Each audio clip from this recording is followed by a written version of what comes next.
निधये सर्वविद्यानां भिषजे भवरोगिणां गुरुवे सर्वलोकानां दक्षिणामूर्तये नमः।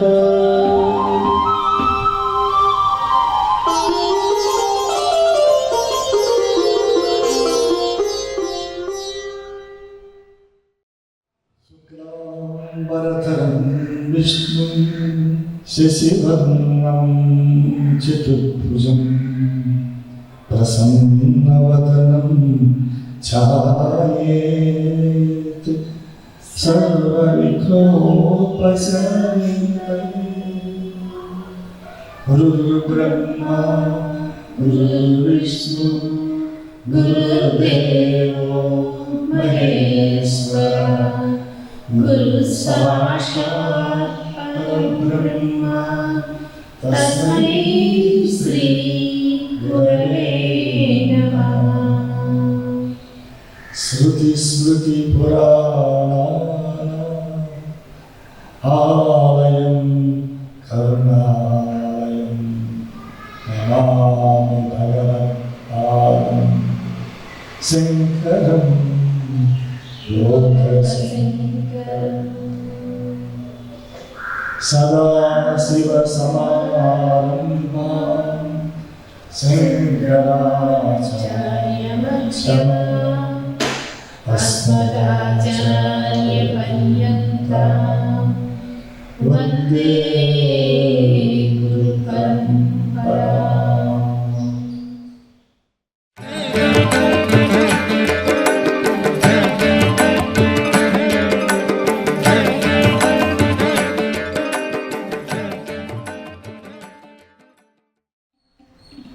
మధు టీవీ ప్రేక్షకులకు నమస్సుమాన్ని.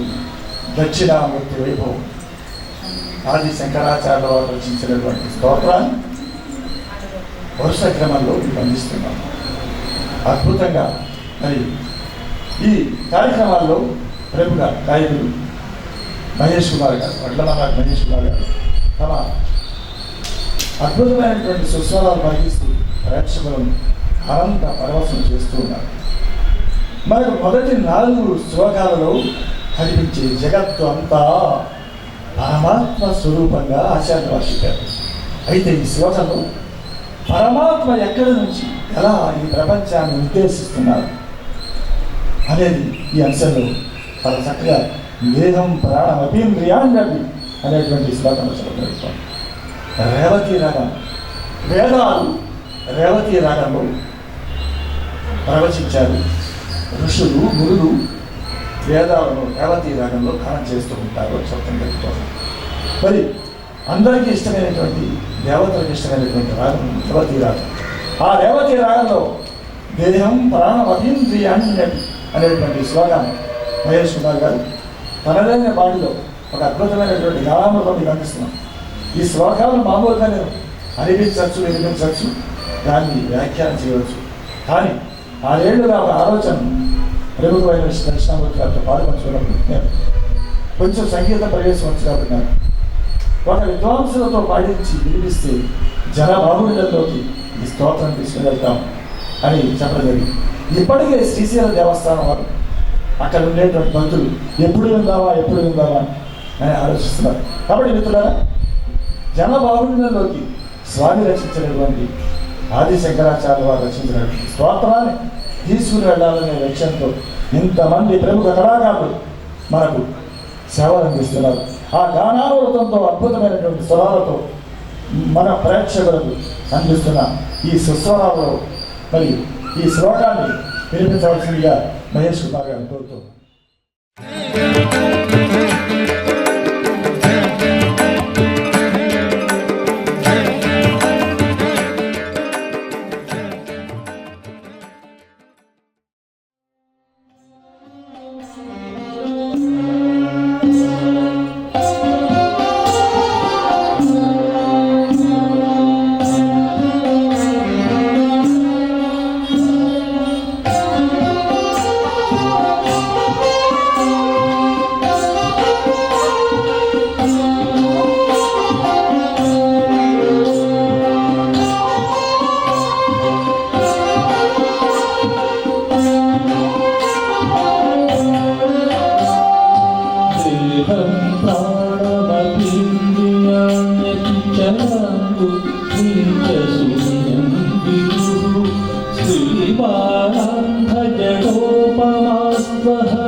5వ శ్లోకాన్ని చాలా అద్భుతంగా మరి ఆదిశంకరాచార్య వారు అందించారు.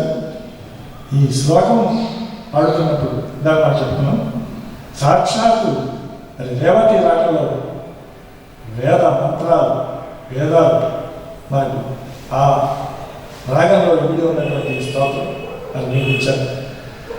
దేహం ప్రాణమపి ఇంద్రియాణ్యపి చలాం బుద్ధిం చ శూన్యం విదుః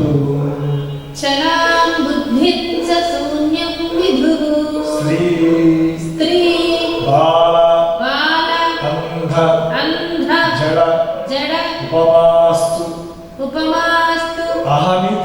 అహమితి భ్రాంతాః భృశంవాదినః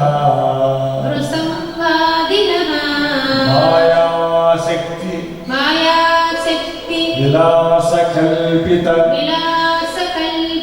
మహావ్యామోహ సంహారిణే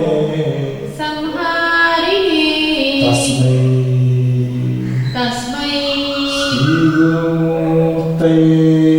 శ్రీ గురుమూర్తయే నమ ఇదం శ్రీ దక్షిణామూర్తయే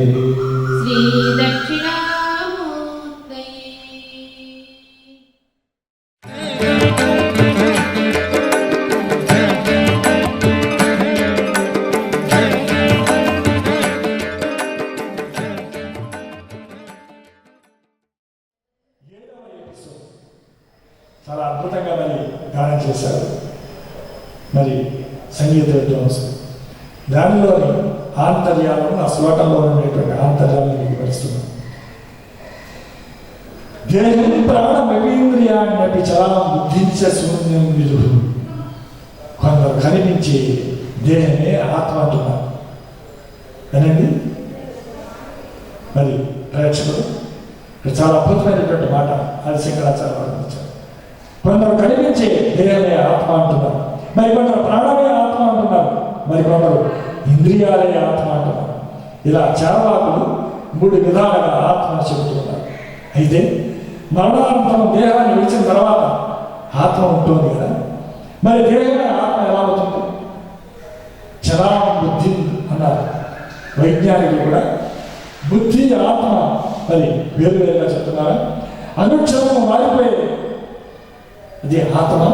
అయితే సూర్యవాదు బుద్ధి ఏమిటి, వృత్తి ఏమిటి, ఆత్మ అనేది లేదనేటువంటి వాదన కూడా కలుగుతుంది. అయితే వెలుపల లేదు, మనలో లేదు, ఆకాశంలో మరి ఆత్మ వట్టి శూన్యమా? ఇలా నిద్రపోతున్నప్పుడు కూడా జీవుడు ఉన్నాడు కదా, జీవించి ఉన్నాడు కదా. ఆ సమయంలో శూన్యంలో జీవుడు ఉన్నాడా? ఆశ్చర్యకరమైనటువంటి విషయాలు ఇచ్చారు.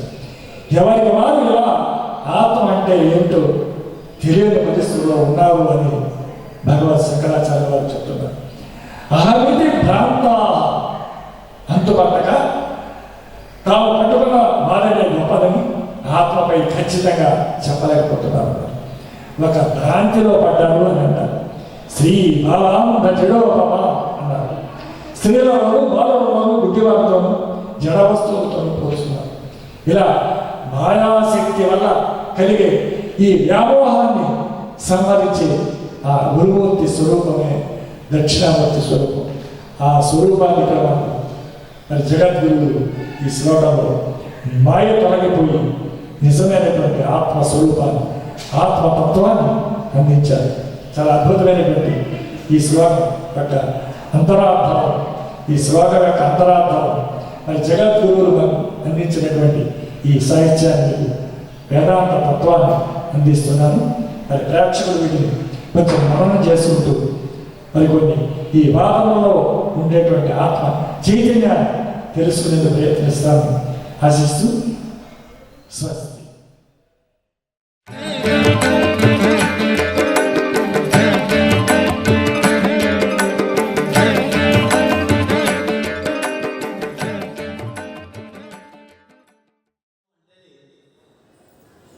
ఈ రోజు నీకు చెప్తున్నాను నేను, ఎందుకంటే నేను చేశాను, నేను ఎక్కడ చూస్తున్నాను దక్షిణామూర్తి స్తోత్రం ఎవరు చెప్పలేదు. ఈరోజు మీరు చేసేది. తాళపరచలేదు. పిల్లలకి, పెద్దవారికి, అందరికీ ఒక మానవ జాతిలో కృత్యం దీని గురించి దక్షిణామూర్తి స్తోత్రం అందరికీ చేయాలి. ఇంటికి ఇది స్వయం అంటే దక్షిణామూర్తి పదవి అంటే చాలా పెద్ద నేను మాట్లాడతాను, మీరు చాలా పెద్ద చేసేది. దానికి విషయం అంటే తర్వాత నేను ఇంకా డీటెయిల్గా చెప్తాను. దక్షిణామూర్తి స్తోత్రం అంటే పిల్లలు అమ్మవారి కూడా అందరిని వెళ్ళేసి వాళ్ళ పిల్లలకి నేను మెసేజ్ ఇస్తున్నాను మొత్తం ఆంధ్రప్రదేశ్లోని. ఈ దక్షిణామూర్తి స్తోత్రం అందరూ పిల్లలకి చిన్న నుండి పెద్ద వారికి ఆ పిల్లలకి చదువుతుంది. చాలా విద్యా బుద్ధి, మంచి జాగాను, ఉద్యోగం అవంతా బాగా వారికి కలుగుతుంది. నా మెసేజ్ మీరు అందరూ ఇంటికి వెళ్ళి చెప్పండి, పిల్లలకి చదువుకోవాలి.